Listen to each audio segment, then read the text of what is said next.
Hello, and welcome back to Spooky Storytime with me, Thoughtless Harvey.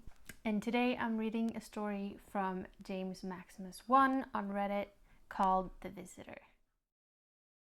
Hey, I don't know who is reading this, or if someone's ever going to read this, but I just have to get this off my chest, as I don't know what else to do at the moment. The current date is 21st of June 2019. This will have importance later. You might be confused right now, but don't worry, I am going to explain everything. My name is Jacob. I am 27 years old and I live in a small city in Europe. I used to stay in a major city, but due to family problems had to not only quit my job, but also move to a new flat. I got this apartment for a very cheap price of only 400 euros a month, which is honestly perfect considering I live alone and also work as a salesman in the local supermarket. But I don't want to bore you with the story of my life, so let's get to the part that actually matters, a far more disturbing one. It all started when, while visiting a flea market, I found a box full of old cables, lamps, and books for 10 euros. The man selling the box told me it used to belong to his now 20-year-old daughter, who recently moved away with her boyfriend and left some of her stuff back to throw away. But he did not want to, so he threw everything in a box and is now trying to sell it. At the spur of the moment, I decided to buy it. Call it instinct or gut feeling, but I just knew I had to have this box. So I bought it, and that should have been the end of it. Just some old junk that I could sell again to make a bit of profit, but it was not. While looking through the different items, I found a rather strange looking book, with the first title, which used to read diary, being crossed out, and instead, in bold letters, there stood the words, The Visitor. I was confused. This was his own daughter's diary. Why would he sell that to just a random person? He seemed rather nice and polite, so I had half a mind to bring it back to him, but I stopped. I mean, it would not hurt to have a peek now, would it? So I decided I would bring it back later and just have a little read this evening. I really, really should not have. What follows had to have been some kind of prank, or at least I hope so. There were around 200 sites filled with the day-to-day activity of her over the span of 8 years, starting from the 10th of May 2011 to the 18th of June 2019. While most were normal, some were rather creepy and downright disturbing. Let me just show you. This is her writing. I just typed it off from the diary. Words that are in the brackets are my own comments. Day 1, 10th of May 2011. I played with my friends outside today. We had so much fun and I love Alina so much. But the boys were there and they were kinda yucky, but they left shortly after, so everything is okay. My mom told me not to go with strange men, and Alina's mom told her also, but there were not any, so that's good. I have school tomorrow, which is so much fun because all my friends are there. Day 32, 18th of July, 2011. I don't like Becky. She was really mean to me and said I was ugly and stupid. But Dad always said I'm his little princess, so that's not true. At least Alina defended me. I like Alina. We are best friends. Today we played outside again, but the teachers came to us and told us we have to leave because there were weird men around. Day 33, 27th of July, 2011. Becky's gone. My parents told me she was kidnapped. I don't know what that means, but they told me not to talk to strange men that I see outside. Jeez, I'm not a kid anymore, I know that. Anyway, at least Becky's gone. I never liked her anyways. Day 61, 18th of July, 2012. A larger gap between the days is forming. Alina's not talking to me. I accidentally called her a dumb cow, but I really did not mean to, I swear. I also told her that, but she just yelled at me and told me I was dumb and stupid. I'm not dumb. Alina's dumb. I wish she was gone. Day 63, 29th of July, 2012. Now it's getting creepy. Alina is gone. I don't want her to be gone. I'm sorry. Please, please, please, please, please, please, please. This is getting weird. Day 64, 30th of July, 2012. Alina's not coming back. Day 65, the 4th of May, 2014. A large skip, I know. Today I played with some friends outside, and there was this cute boy, Derek, and oh my god, he's so cute. I just want to have him for myself. But he spends too much time with Alice. Alice should go away. Day 67, 11th of May, 2014. Today there was this weird man in front of our school. He asked if we'd seen Alice, and that he was here to bring her home. But when he saw the teachers, he just ran away. The teachers told us that we should not talk to strangers. But I mean, he was not a stranger. He was Alice. What did he say? I can't remember. Day 68, 12th of May, 2014. Alice won't be coming to school again. The teachers did not tell us anything, but I overheard them talking about some sort of torture and murder. At least now I have Derek all to myself. Day 91, 17th of June, 2016. I asked Derek to go with me to the ball, but he said no. I hate Derek. I hate him. I hate him. I hate him. He should never come back. Day 92, 18th of June, 2016. I did not mean that. Why did you take him away? Give him back. Give him back. Give him back. Day 93, 19th of June, 2016. I hate you. You did not give him back. I don't need you anymore. This is where the first part stopped. The next page was blank, and after that, the really disturbing thing began. When I first read these entries, I was confused. She never mentions the person she is talking to and the fact that all of the people she doesn't like disappear. It's really creepy. I really should have thrown the book away at this point, but something kept me going. A desire to find out more, to find out what also happened. The next entries did not have a date, but no, let me just show you. I am scared. I am so scared. I don't know what to do. Please help me, anyone. There's this man standing outside my window and he won't go away. He has this big creepy grin on his face and is slowly tapping on the window. My dad is not home and my mom is away with her friends. Please, anyone, please. It ends there.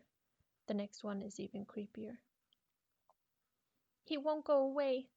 I screamed at him to leave me alone, to go away from my window, but he just won't listen. I'm scared. Why won't he go away? What did I do? And the next one. He is in my closet. He is in my closet. He's in my closet. He's in my closet. He's in my closet. He's in my closet. At this point, I was positively terrified. Whatever this girl had to go through should not happen to anyone. But I still wonder, why has she not called the police? I mean, I know I would. Maybe there's something more. Well, the next entry did not make anything better.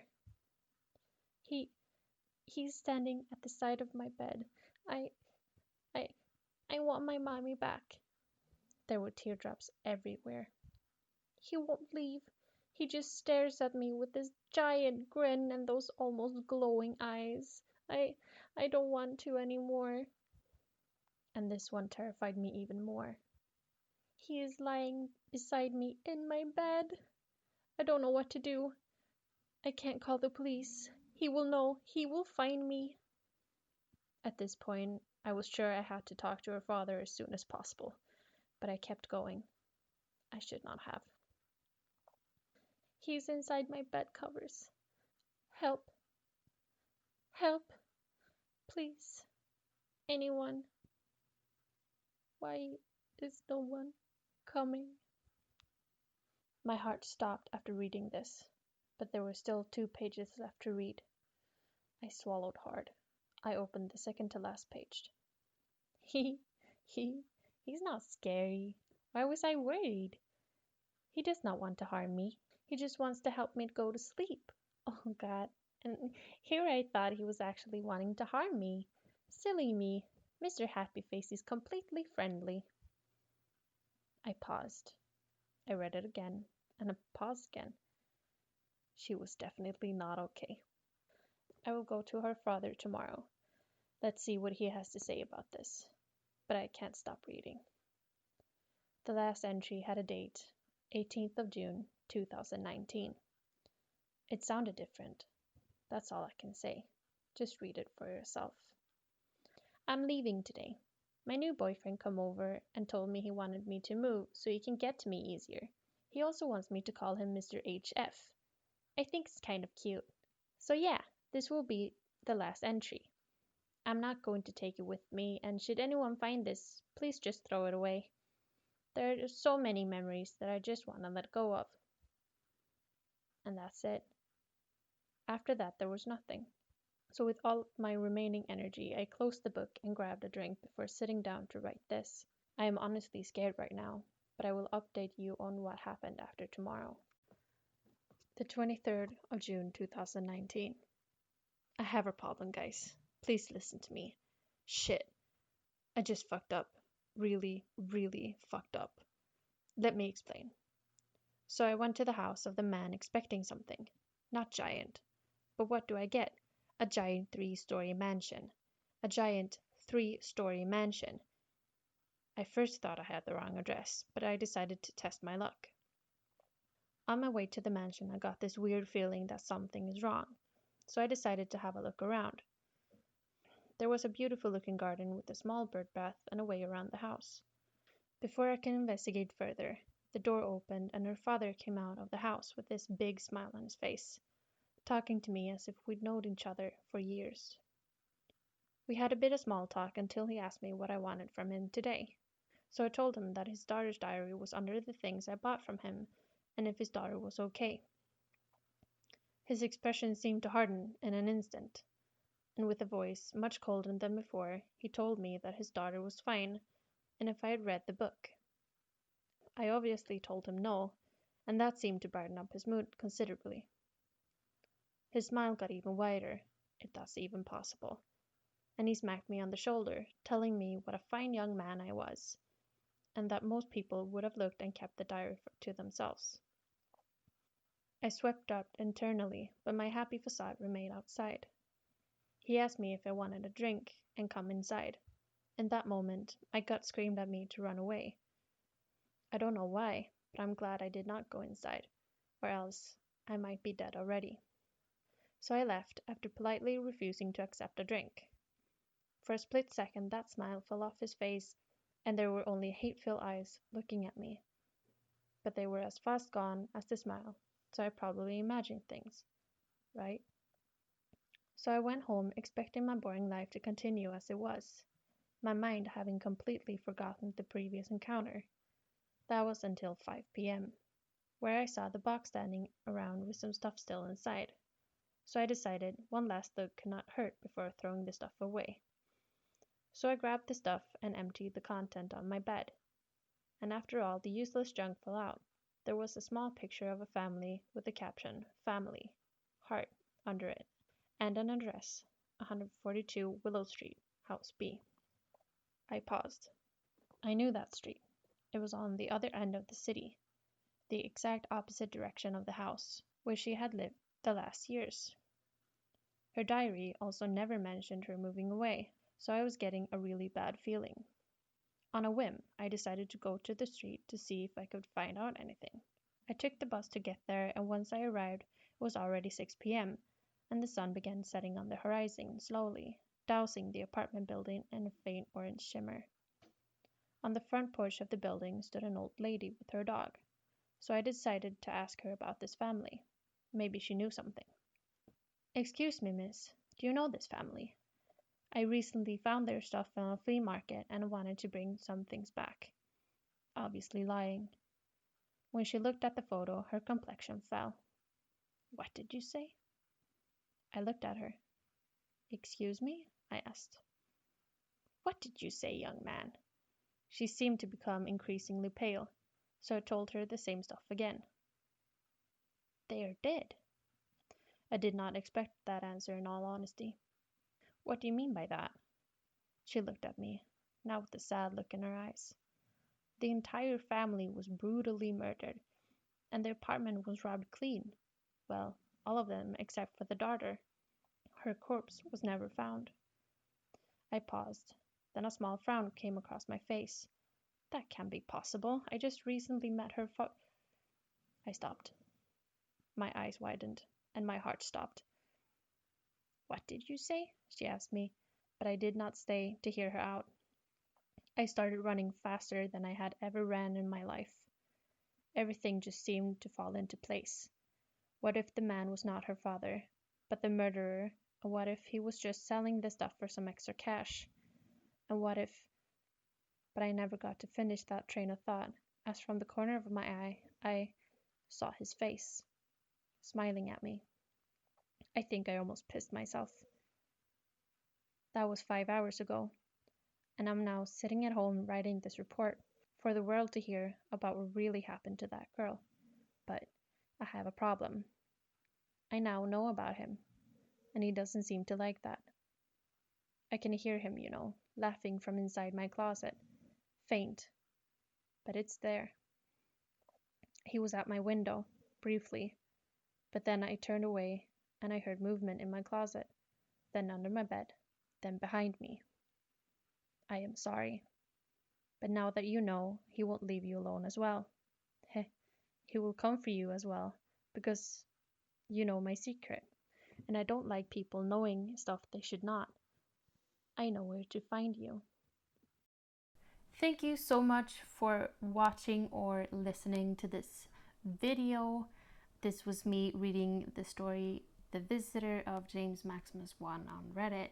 And thank you so much, JamesMaximus1, for letting me read your story. It's amazing. And thank you for re-uploading it after it was taken down. So thank you so much.